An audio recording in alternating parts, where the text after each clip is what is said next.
Hi guys! Welcome back sa YouTube channel ko.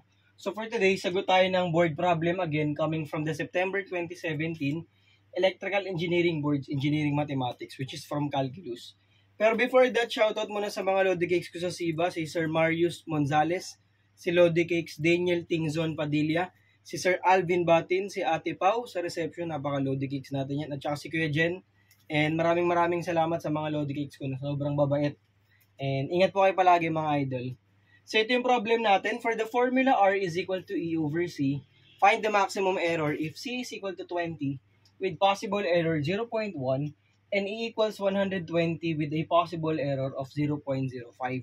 So kapag ganito yung hinahanap, if we are looking for the maximum error, so we will be using differential calculus here. So more on differentiation. So parang differentials.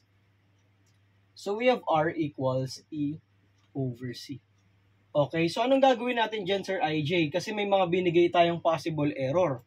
So ibig sabihin yan, yung possible error natin for the C is equal to plus or minus 0.1. And for the value of E, 120, ang possible error niya is plus minus 0.05. So ang pinaka-basic lang na gagawin natin is to differentiate. Ang differential ng R is equal to dr, which represents the maximum or the error for the value of C. So, pwede siya maging negative, positive. Pero ang tinatanong kasi maximum. So, syempre, we are looking for the positive value.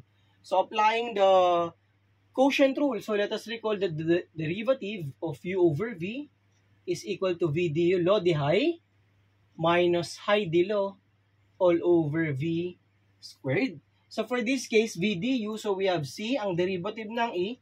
So, that is dE, in which this dE corresponds to the error dun sa value ng E natin, minus EDC all over the square of the denominator. Okay, so we have dr equals, ano yung value ng C natin? 20.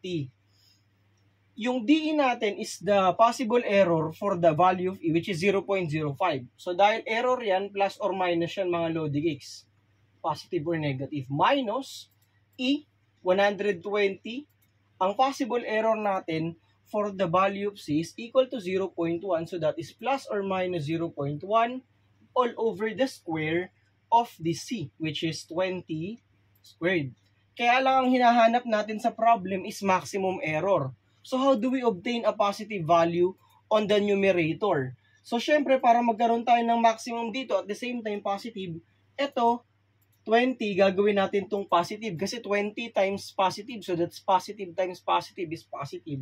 Ito minus 120, ang kukonsider natin dito negative. Kasi negative times negative is positive. So kumbaga, ang concept lang dito, ito dapat maging positive, ito maging positive to obtain the maximum error.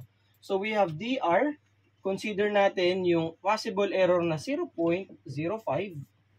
minus 120 multiplied by negative 0.1 all over 20 squared.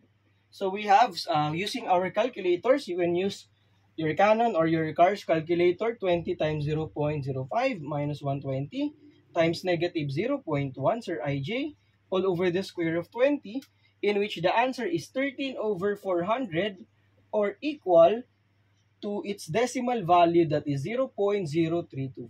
Ang ibig sabihin yan, ito po yung maximum possible error dun sa value ng R natin. So, the correct answer for this board problem is letter A.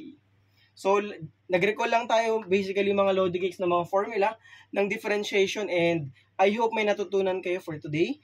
And if ever may questions man kayo or clarifications, huwag po kayo mahiya mag-comment sa comment section. And maraming salamat sa mga Lodi Cakes natin na patuloy na sumusuporta sa channel natin, and I hope mas marami pa kayo matutunan sa mga susunod ng mga engineering and math related content sa Sir IJ, and I hope you all the best. Bye-bye and God bless.